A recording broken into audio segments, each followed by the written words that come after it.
Hello and welcome to Bringing Education Home. I'm Herb. And I'm Christina. And together we bring you experts and ideas to help grow healthy, happy, successful families that are both inside And outside the box. If you like the show, be sure to follow Christina on Facebook. And please leave us a like review on your favorite podcast platform. I now have the pleasure of introducing John Kennedy, neuroplastician. John is a #1 international best-selling author, executive brain coach, consultant, and trainer, and has helped organizations and leaders in business, sports, and the military exceed performance expectations for over 35 years. His innovative insights have been featured in numerous publications, and he has been interviewed in a wide range of radio, internet, and TV broadcasts. John has delivered keynotes and workshops all over the world for a wide variety of industries and branches of service. His unique approach to improving operational, personal, and mental agility has helped thousands of people in hundreds of companies, teams, and military units become more confident, proficient, and effective leaders. Welcome, John. It is a pleasure to have you here. Guys. Thank you so much for joining us today. Absolutely. This is good. I'm looking forward to this. This will be fun. It is. And it's one of these things when I met John a couple of weeks ago before we got this set up, it's like, oh my gosh, can you take what you're talking about with the bigger corporations, with the military, et cetera? Could you come and talk about it on more of a family level? And he said, absolutely. Because even though he works with all those other places, he does have a heart for families. And he really wants our parents to be able to help their children who are having difficulties in some of these ways. So John, the first thing I want to ask is, what got you into this realm? Why has this become a passion to help with brains, and who you help with and things like that? 35 years is a long time to be playing with brains. Well, it's been a long, and so I've always been a serial innovator, right? So everything from consulting, that's what I did with all the big companies. What got me into the brain aspect was really my brother, who had returned from Iraq back in 2006, and just talking about the dangers of IEDs, improvised explosive devices. Yeah. And I thought, well, maybe I have a chance to help save lives as opposed to just helping companies make more money. And I really dug into it. I got invited to an event at the Marine Corps held every year at 29 Palms, California. And I really looked into the dangers of IEDs. And I realized that the key to success was intuition, right? If our guys could anticipate danger, they had a better chance of surviving. And so I had one of these God wink moments where I kind of said, okay, if I can do the same thing for the brain that I do for operations and make it more efficiently, and use neuroplasticity, which is this incredible capability God has given our brains to change from repetition. That's why we get better when we repeat things. Maybe I can make a difference. And so what we found was so incredible. Our first pilot, big pilot, psychologists all over the place and officers all over the place to see if we could make a difference. And what we found was not only were we able to improve the cognitive skills critical to surviving in combat, but also made a tremendous improvement in what we call the wounds of war, post-traumatic stress, anxiety, concussions. And so from the Marine Corps, it spread to Navy SEALs and snipers and pilots. And at the same time, on the other end of the spectrum, we also continue to take on more challenges of the mind and the brain. And so that's why now we help so many. So the reason that really you want to go back to your question, I absolutely love what I do because I see people's lives change tremendously. And not just the people that I help, but their families and their friends, right? So especially with kids, when you can improve a child's ability to be born normal, even better than normal, the whole family dynamic improves. So that's what really excites me about this. Absolutely. That's amazing. Now, just so we can make sure we're all on the same page, a lot of people probably heard of neuroplasticity and things like that, but can you explain a couple of those brain terms that we're going to be using throughout the episode that people might get stuck on? And then we'll get you into another cool question, but I want to make sure we're kind of on the same vocabulary level. So the best description I think that I've found of neuroplasticity is by Norman Deutsch in his book, The Brain That Changes Itself. That book was critical in helping me even understand how I might make this work. So he basically defines it as everything we repeat, everything we do, we say, or even think, when we repeat it, it changes the brain. What I like about it, it's very functional and easy to understand. It's not a lot of neuroscience, or what parts of the brain, forebrain, back, all these different things change. We don't care about that. What we repeat, we become. So neurons that fire together wire together. And I was going to say that. That's a Joe Dispenza. That's one of Joe Dispenza's things that he says all the time. Exactly. And it's true, right? So, and that's why it's important for your listeners to understand is whatever we repeat is what is going to form, especially when you're raising kids, right? So if you can understand if they're doing things we might not want them to be doing, go back and see what are they repeating that's making have them do these things without thinking, right? So take a step back, help them understand, help them give a new process to follow, help them repeat that process, and we can change behaviors. Perfect. I wanted to also plug in here that, as a teacher for so many years, I know that some of our kids need just a few repetitions and then it works well for them. And others need a lot of repetitions. So be very aware of whenever your child seems to have difficulty, it just means that they're a person that needs more repetitions to make things stick with them. And that's okay. Just keep doing it. Right. Exactly. And the type of repetition is important. So our whole approach to changing the brain is really based on the fact that up until the age of 6 or 7, our brains, as you know, are going through amazing changes. Yeah. Learning how to speak, learning how to walk, learning how to all those things. Well, the two most powerful influences on our brain's growth at that time are modeling from adults and interaction with our environment. The interaction with the environment is so important because it engages all parts of the brain, which is why you don't want your kids sitting on a phone all day long. It's just not right. It's very shallow. It's not challenging the brain. So much better. Well, you get a bunch of kids together and a ball, throw them out in the field. They'll keep themselves occupied for hours, right? Discovering new ways to do things, how to interact, and all those are making really powerful changes in the brain, which, sitting looking at a phone will never do. Will never do.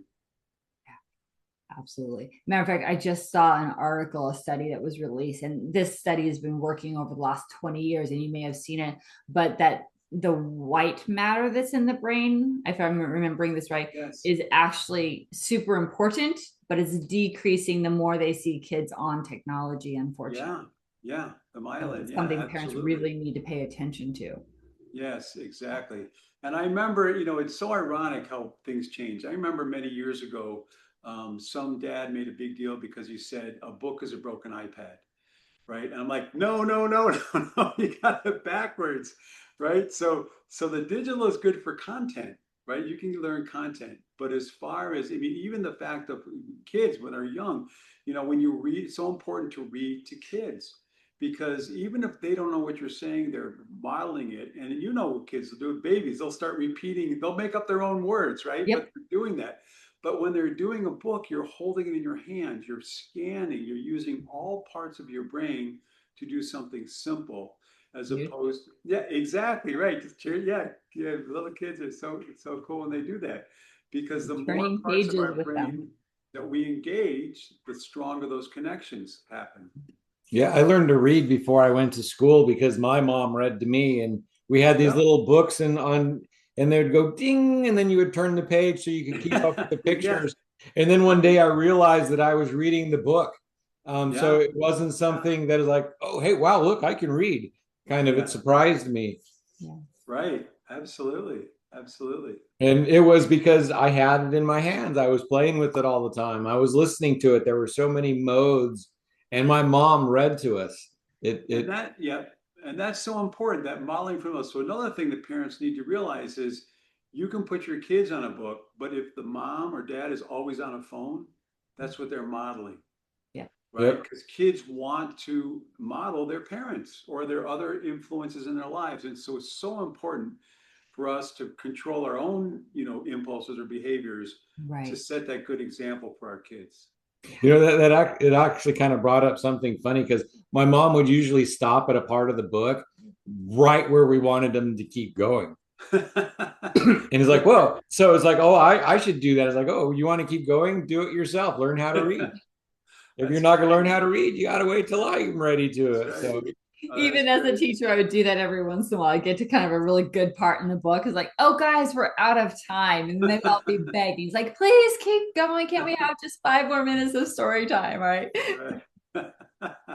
That's great. That's great. Absolutely. So let's talk about kiddos who might fall into this category of ADHD or autism, or those whose brains are working differently. And we know that because of different behaviors and things like that. Is there something that you can give our parents, like maybe can you change this one thing, or maybe you can do this one activity that might help them a little bit? And so we can maybe help these families a little bit more. Well, and that's a good question. So I work with so many neurodiverse, what we call neurodiverse kids. Yeah. And so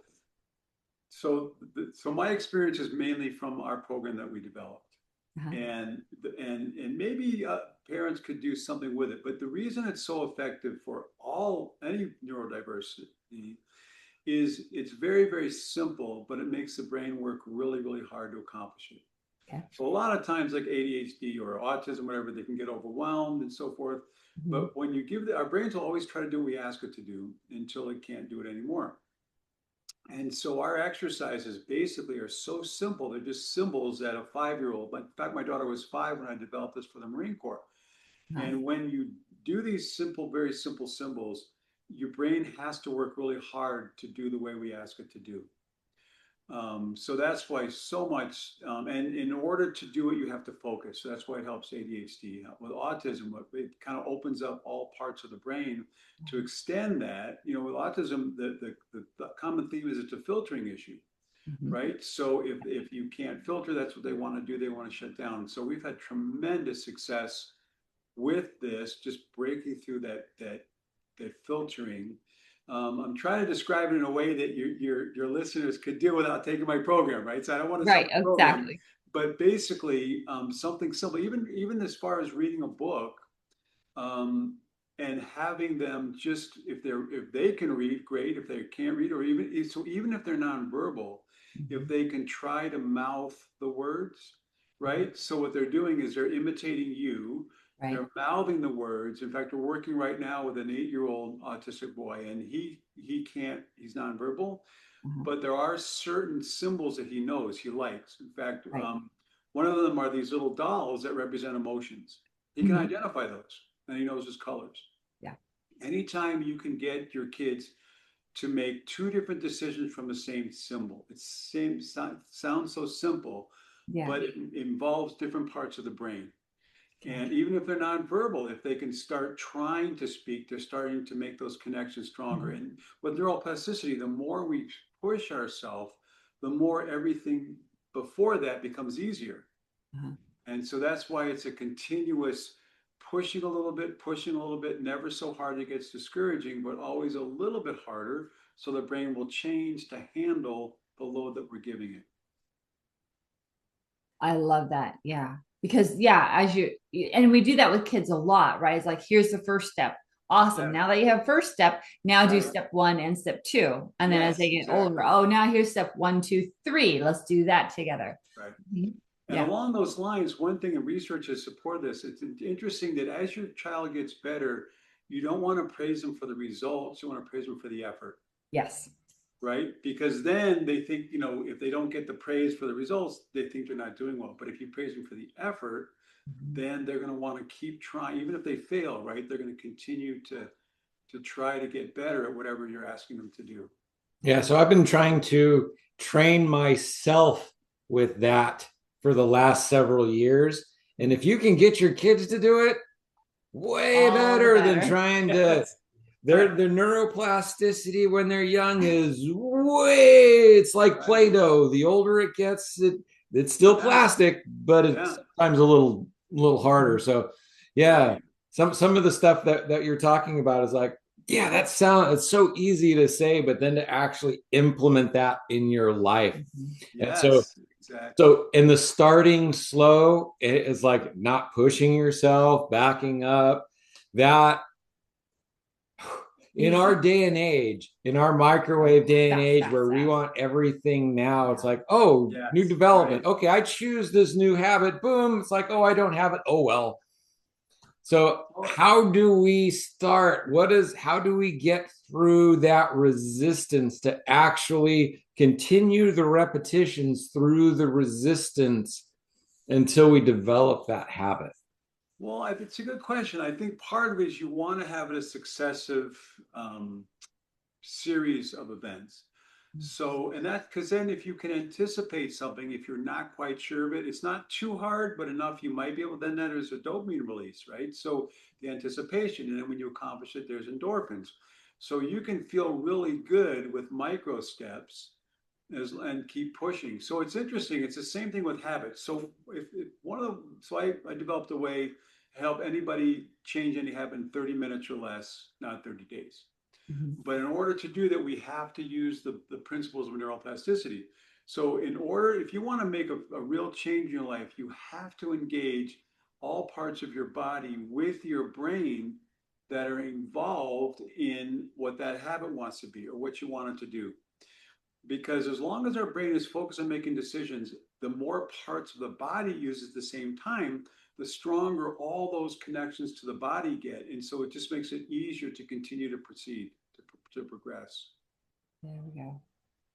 That makes sense. It's kind of like whenever I was teaching a lot, and I was still when I work with kids, it's like there's like different learning styles, and the more learning styles you can hit in that activity, yes, the more they understand it, the better they connect to it, and they remember it later. Right, exactly. Right. And the more it solidifies. Yeah. Yeah. Exactly.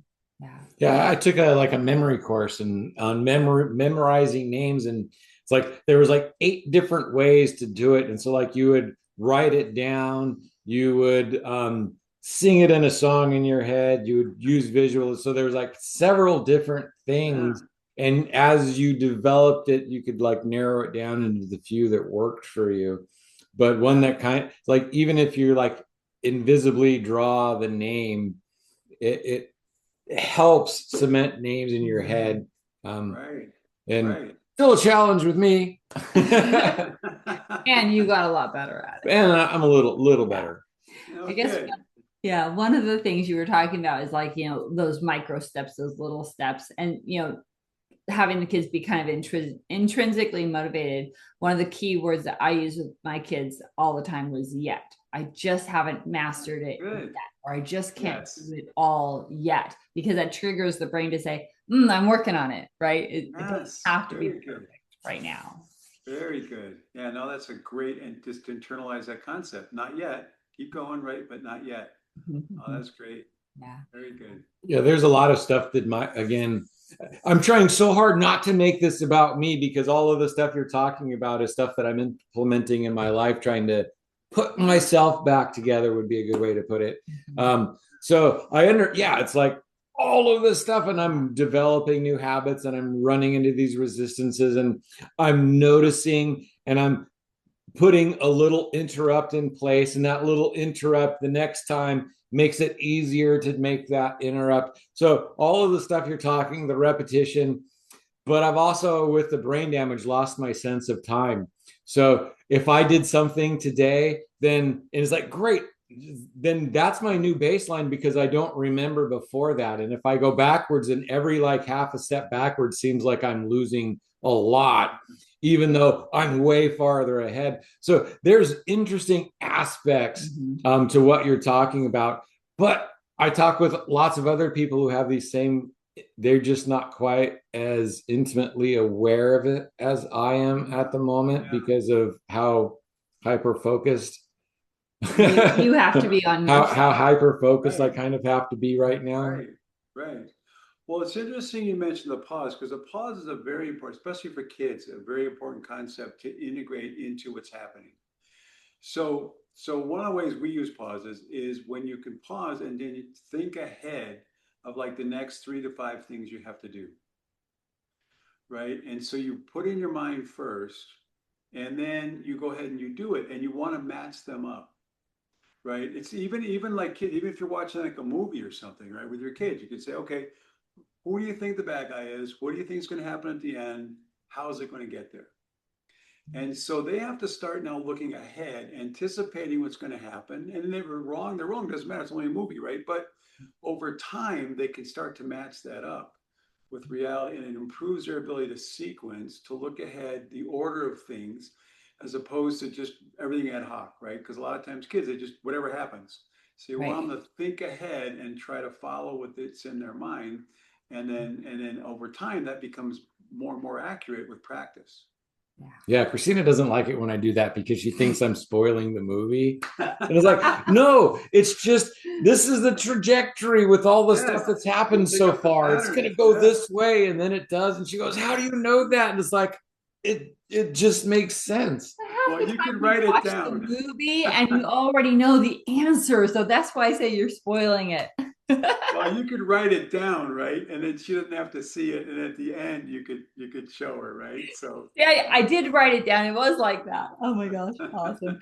So John, one of the questions that just popped into my head is that we know that when you feel safe, that usually you learn better. Can you talk about why maybe that is such a key component, especially around like failure and stuff, when kids don't feel like safe to fail or whatever? Talk about that safety and the brain connection with that. And I'm going to wrap that back into public schools, because there's a lot of kids who in public school systems do not feel safe and have a hard time learning. Right. And as soon as they get out, and as soon as they feel safe, if they like go to homeschooling or news, it's like they just take off and they like glow. So yes. Well, it's interesting. I think, well, and I push back this a little bit only from the military perspective, right? So the Marines had a program called Combat Hunter, and the whole idea was to train Marines how to operate in an urban environment where everything was asymmetric and nothing was safe. And so part of it was being able to succeed in an unsafe environment, which heightens adrenaline, heightens all these different things. But obviously, with kids in school, we don't want that, right? We want them to be safe. I did some work actually with some inner city ministries in Chicago. And that was one of the things we had to overcome was trauma from ACE, acquired childhood trauma. And some were much more resilient than others. And I think part of that is creating a safety feeling for themselves. That comes from self-esteem, right? And parents can help kids so much with that it's okay to fail. Right, we're here. We love you. No matter what happens, we're here. And I think a lot of that creates that safety is from, if the school system isn't doing it, and they're not, it comes from the family, from the home, right? That safety, so that they're more willing to try things, to stretch themselves. And so then in an environment like that where it's not safe, it'll help them create those boundaries. Do I, whatever, right? To be more sensitive to those situations, but have confidence where they are, right? Because you don't want to be fearful. You don't want to live your life fearfully, right? So you want to be confident where you are, so you can make those decisions. If you make them, and it's the other thing really important for parents. It's part of our program at a deep level. Is it's okay to make mistakes. That is such a powerful anxiety reliever. That, and again, comes from the family, right? It's okay to make mistakes. We love you anyway. Only God's perfect. We don't care about that. And I think being okay to make mistakes can also help in an unsafe environment, people feel safe. So anyway, that's kind of around the psychological aspects of that. Yeah, because even still today, sometimes it doesn't feel safe. Oh, I might lose my job. Oh, people might laugh. Oh, this, oh, that. And that creates suffering. It's like, what are other people going to think? And it's like, if you have that thought process, that's all the time. That's going to be suffering. So it's like, let's not think about what other people are going to think. Does your program cover stuff like that as well? Oh, absolutely. So one of the keys to my program, which makes it different than almost anything out there, is we actually really stress not stopping to fix mistakes. Most people, especially older people, really struggle with that, right? Because one woman started crying once when I told her that. She said, my whole life I was told to be perfect. But when you can remove that stress of having to be perfect, it relieves anxiety, it helps you relax, and it also builds in better attention, because as you're going through the exercises and you make a mistake, you're going to be aware of it, but you have a choice now. Do I fix it or not fix it? And that's so true in life too, right? How often do we make mistakes? We spend so much time about it, and it's not that big a deal, Right. right? And so the big issues, you want to go back and fix them. Otherwise, you just keep going. Oh my gosh, I just made a connection. I've been a dancer my whole life. And Okay. when my dance instructor was talking about performances, especially like on stage, because I performed on stage, she's like, the people don't know your choreography. And if you make a Right. mistake, Yeah. you Yes. just keep moving. You pick up the Yes. next step and you keep going. And Right. this air of, I meant to do that. Yeah. And I've been told all my life, like, oh my gosh, you just kind of like keep moving. You just keep persevering. I'm wondering if some of that early training helped build that kind of Yes. resilience in my brain that, it's like, oh, I meant to do that, or it wasn't that big of a deal that I made that kind of. Yes. That was the Pee Wee Herman, right? I meant to do that. You Yeah. remember that show? Yeah. Right. I meant to. And sports is the same way. It's like you're out on the Yes. basketball Yes. or baseball. It's like you run these plays, you drill these plays, and then you get a team in front of you and it all falls apart and amazing things happen or not. Right. Um, Right.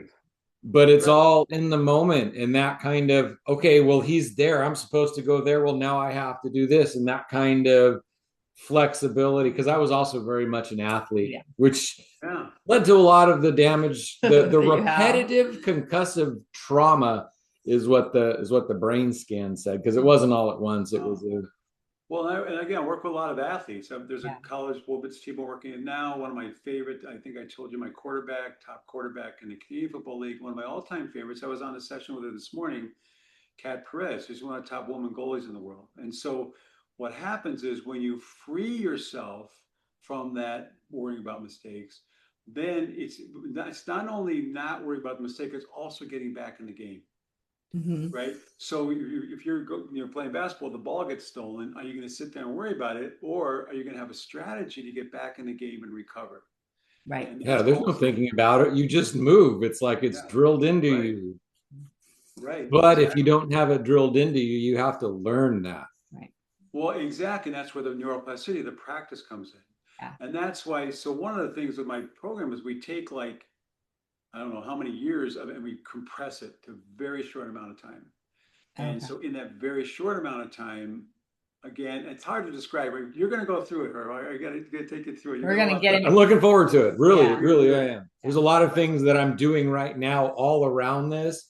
Yeah. So I'm in. I'm fascinated. Yeah. But again, one of the reasons we had you come on to talk with our families and things is like, it's easier if we can do some of this stuff with our kids younger and get in place younger than later after a trauma or something.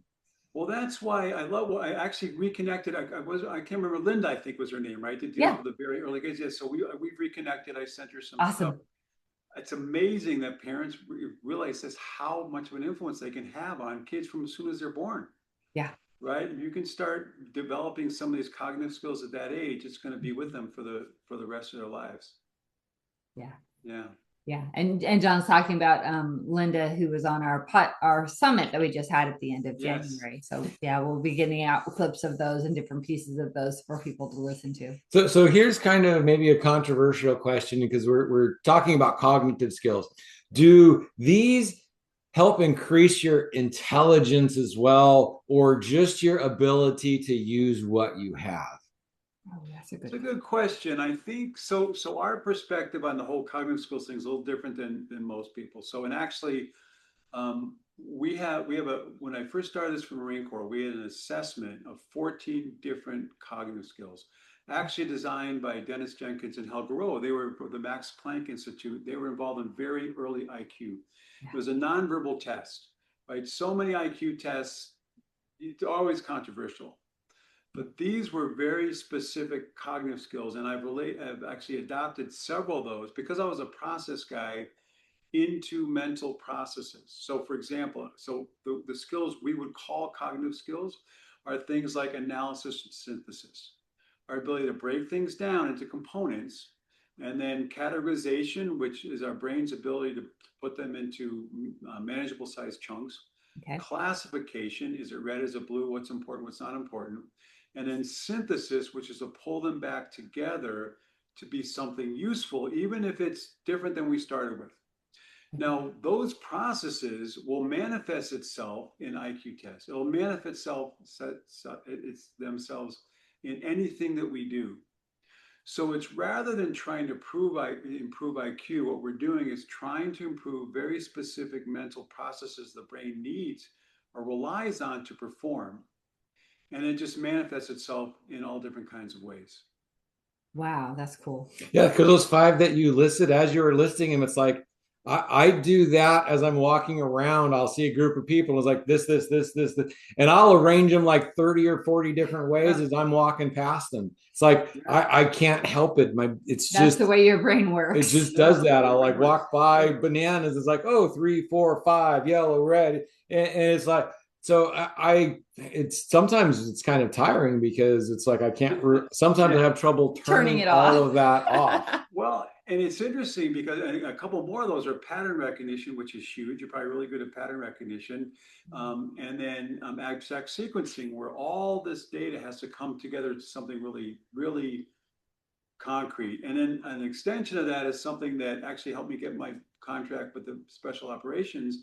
Was we defined something called chronosynthesis, where the brain only everything's processing unconsciously, so you're in flow state. Only what's necessary, critical for chrono, is synthesized for that decision. So all that extra thinking you're talking about goes in the unconscious, so you're not thinking about it, right? Wow. And when you need to make a decision, it's there, you execute on it, and then you move on to the next decision. So that's kind of what we're trying to do. But it's interesting also, we all have a different makeup of these cognitive skills. And going back to what I was talking about before, they're all formed usually before the age of 6 or 7 from interaction with the environment and modeling from adults. Yeah. Right. And you know, traditional psychology used to say that our personalities were fixed. Right. So that's why I think I mentioned even on the podcast, I don't believe in personality tests. Right. Because we can change personalities if we change the brain's ability to process information. We can take an introvert to an extrovert. All these different things can happen. Their personality will actually change based on how well they process information in these different areas. So I call that character. So I think there's actually 3 levels to that. There's your instincts. There's your animal level. It's like you're gonna jump when someone like a loud bang. Okay. Then there's your personality, and then on top of that, you have your character. So your personality is the cards that you have in your hand. And then your character is how you play that and the skills you build on top of that. Because when stress hits your life, your character is the first thing that's going to break. It's the most important thing you have, and it's the most fragile part of you. But your character breaks first, and then you drop down to your personality. And then if your stress even overwhelms your personality, then you go back more into your animal survival. I just have to make it through this kind of a state. So I kind of agree with you. Personality isn't locked, but it's more fingerprint like. You can change it like with scars, but the character is the part that you build, and that is more fragile. Well, and that's interesting you talk character, because another paired skills that I didn't mention is part of the sweet train is something called direction and orientation. So orientation is critical, and it's critical to character. We need to orient ourselves to a set of values, right? It could be religious values, it could be family values, it could be some sort of values. And then direction is the ability to intrinsically know if we're moving away from it or towards it. And that would impact character, right? So if you have a good set of values, if you have a lousy set of values, you're gonna have bad character. If you have a good set of values and you're aware of when you're moving away from it, and then you can move back to where you need to be, that really defines character, right? What we do when no one's looking. So I absolutely love that, because that just totally put into perspective why when we work with families, values is one of the very first things that we go through. Yes, we sit down and say, what are your family values? What do you hold strongest the most? One of the questions that pops up with that lots of times is, how do you want to present yourself to the world? Because those are those core basic values that you and your family want to have. And you just totally helped me understand why I felt so strongly about making sure that was happening for our families. Yeah, absolutely. And that's the basis for characters you're talking about, Herb, right? Yeah. You have to have those values, and then knowing whether you're moving towards them or away from them, especially under stressful situations, is when that your character can rise. And some people might say, oh man, so you're imposing your values on your kids and you're going to make them create, you're going to create them in a certain way. But no, you just explained it a different way. It helps them understand where they're going and what they need to do. And as they get older, they can make those choices that they, I'm going to take this biblical for a second, because the spare the rod, spoil the child. That does not mean beat your children. The rod of Moses was the law, the value. So if you give them the law, if you give them the value, then they won't spoil. And it's not like they'll be spoiled. Wow, I got everything I wanted. They won't be rotten. They won't turn from what's good and right and truthful. So if you spare them the truth, the values, then they won't have the values and they won't have character and they will spoil. So it's not like they will be spoiled, but they will spoil like an apple going bad. And that's part of raise up a child the way he should go and he won't depart from it, right? And so that's why and I love what you're doing with the values, because it's important that the family is consistent with their values. Yeah. Right. Otherwise, it gets very confusing for kids. Yeah. Right. So they have to be consistent with those values. And again, modeling from adults, that's really critical for kids to see. You also, I still remember when I was a kid, we were going to, it was in, where was it? It was in Maine, I think. It was like a touristy kind of thing. And we walked in and my dad forgot to pay. So he went all the way back to pay, even though he didn't have to. Yeah. So those are the kind of things that impress kids. Because when they see the parents doing what they say, then the kids are going to be much more likely to internalize that. Yeah, we've walked out of stores and they missed something in the register, and it's like looking, it's like we thought we should have paid more. It's like, oh hey guys, you forgot to charge us for this. Because that kind of honesty, that's hard. That's hard honesty for a while, and then it just becomes part of who you are, and it becomes the most natural thing. Right. I used to tell my daughter, I said, an example of raising her up, I said, if you're falling behind someone and a $10 bill pops out of their pocket and they don't realize it, the question isn't, should I take it or not? That's the wrong question. The question is something you would ask yourself a long time ago. Do I want to live like an honest person? Yeah. Right.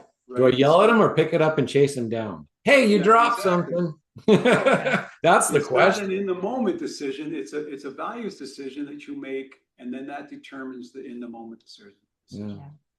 Yeah. And one last thing on the values is that, families can set out their values and they won't necessarily change, but they might shift based on the age of the child and what they can understand. So for a while, this value might be high importance and teach a lot and things like that. And then as they get older, another value might be a little bit more important to put in place. So like I said, they don't really change, but they shift a little bit based on the family and the age of the child.